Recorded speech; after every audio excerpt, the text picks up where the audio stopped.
पठानकोट हमले में आज लेफ्टिनेंट कर्नल निरंजन ई कुमार शहीद हो गए। निरंजन ई कुमार एनएसजी में बम डिफेंस डिफ्यूज स्क्वाड में सेना से डिप्यूटेशन पे आए थे। आज सुबह एयरफोर्स बेस में तलाशी के दौरान आईईडी ब्लास्ट हुआ था, जिसमें 2 जवान घायल हुए थे। लेफ्टिनेंट कर्नल इंजीनियर ई कुमार उन्हीं में से एक थे। अस्पताल में इलाज के दौरान उनका निधन हो गया। प्रधानमंत्री नरेंद्र मोदी ने पठानकोट ऑपरेशन की सफलता पर जवानों को बधाई देते हुए कहा कि देश को उन पर गर्व है। साथ ही उन्होंने कहा कि इंसानियत के दुश्मन भारत का विकास नहीं देख सकते। ऐसे लोगों ने पठानकोट में हमला किया है, लेकिन हमारे सुरक्षा बलों ने उन्हें सफल नहीं होने दिया। राष्ट्रपति प्रणब मुखर्जी ने पठानकोट आतंकवादी हमले की निंदा करते हुए भारतीय वायुसेना के ठिकाने पर दुस्साहसिक हमला करने वाले आतंकवादियों से मुकाबले में वीरता एवं साहस दिखाने वाले जवानों की प्रशंसा की। राष्ट्रपति ने एक संदेश में सुरक्षा बलों का आह्वान किया कि वे हमारे राष्ट्र की शांति एवं सुरक्षा के खिलाफ किसी खतरे के प्रति सतर्क रहें। राष्ट्रपति भवन की ओर से जारी एक बयान में कहा गया है, उन्होंने हमले में अपने प्राणों का बलिदान देने वाले वीर जवानों के शोक संतप्त परिवारों के प्रति गहरी संवेदना जताई और घायलों के शीघ्र स्वास्थ्य होने की कामना की। प्रधानमंत्री नरेंद्र मोदी ने मैसूरू में इंडियन साइंस कांग्रेस का उद्घाटन किया। इस मौके पर उन्होंने कहा कि हमने अपने लोगों को लेकर जिस तरह महत्वाकांक्षा बढ़ाई है, उसी प्रकार हमें मेहनत का स्तर भी बढ़ाना होगा। प्रधानमंत्री नरेंद्र मोदी ने अपने कर्नाटक दौरे के आज दूसरे दिन तुमकुरू में HAL के हेलीकॉप्टर डिवीजन का शिलान्यास किया। इस अवसर पर रक्षा मंत्री मनोहर पर्रिकर भी मौजूद रहे। केंद्रीय मंत्री हर्षवर्धन ने कहा कि हमें विज्ञान के क्षेत्र में अब पश्चिमी देशों पर निर्भर रहने की जरूरत नहीं है और अब भारत में विज्ञान और शोध के क्षेत्र में बहुत ज्यादा विकास किया है। पुणे के समीप आज राष्ट्रीय स्वयंसेवक संघ का एक सम्मेलन होने जा रहा है। करीब 1 दशक में संगठन का यह सबसे बड़ा समागम होगा। पुणे के बाहरी हिस्से में हिंजेवाड़ी IT पार्क के पास करीब 450 एकड़ के भूभाग में होने जा रहे इस सम्मेलन में RSS के लगभग 1 करोड़ 50 लाख कार्यकर्ताओं के शामिल होने की उम्मीद है। सम्मेलन को RSS प्रमुख मोहन भागवत संबोधित करेंगे।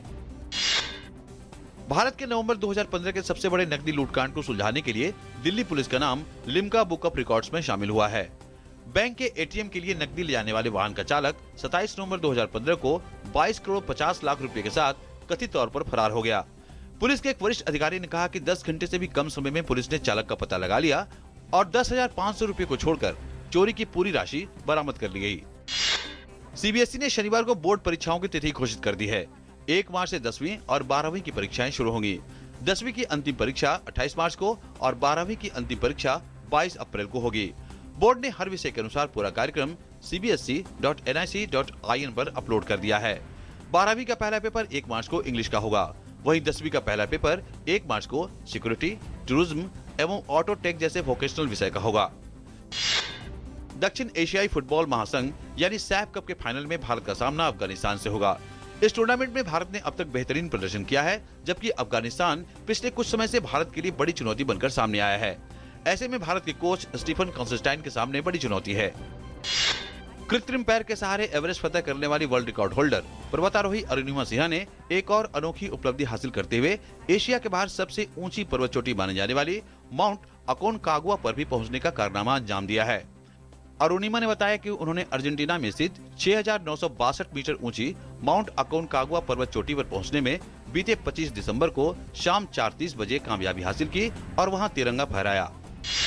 भारत के स्टार बैडमिंटन खिलाड़ी साइना नेहवाल पैर की चोट के कारण अवध वॉरियर्स और मुंबई रॉकेट्स के बीच प्रीमियर बैडमिंटन लीग के शुरुआती मुकाबले से हट गई हैं। दुनिया के दूसरे नंबर के खिलाड़ी साइना को अवध वॉरियर्स ने $1 लाख में खरीदा था। साइना ने कहा कि उनके पैर में गंभीर चोट है और यह ओलंपिक वर्ष है, इसलिए वह इसे बढ़ाना नहीं चाहती। सऊदी अरब में आतंक के मामले में दोषी पाए गए 47 कैदियों को मौत की सजा दे दी गई है, जिसमें शिया नेता निम अल निम भी शामिल हैं। जिसके बाद ईरान ने कड़ी प्रतिक्रिया जताई है।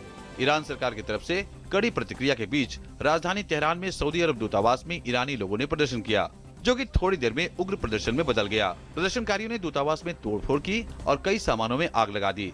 ये तब तक चलता रहा जब तक पुलिस ने आकर प्रदर्शनकारियों को वहां से नहीं हटाया। फ्रांस ने सीरिया में आतंकवादी समूह इस्लामिक स्टेट के गढ़ राक्का शहर के पास तेल प्रतिष्ठानों पर हवाई हमले किए। रिपोर्ट के मुताबिक फ्रांस ने नए साल में पहली बार IS के खिलाफ हमले किए हैं। ये हमले ऑपरेशन चमाल के तहत किए गए हैं। संयुक्त राष्ट्र सुरक्षा परिषद में 5 नए देशों को 2 साल के कार्यकाल के लिए अस्थायी सदस्यता दी गई। 5 नए सदस्य देशों मिस्र, जापान, सेनेगल, यूक्रेन और उरुग्वे शामिल हैं। इन देशों ने सुरक्षा परिषद की बेहद अहम बैठक में हिस्सा लिया और अपना कार्यकाल प्रारंभ कर दिया।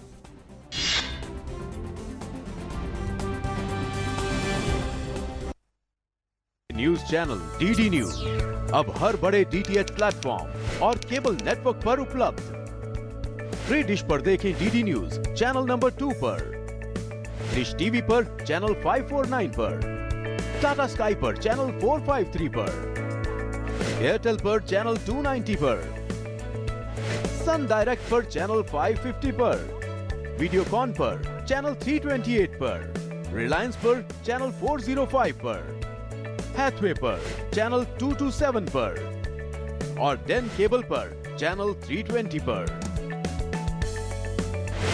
डीडी न्यूज, केवल खबर, पूरी खबर।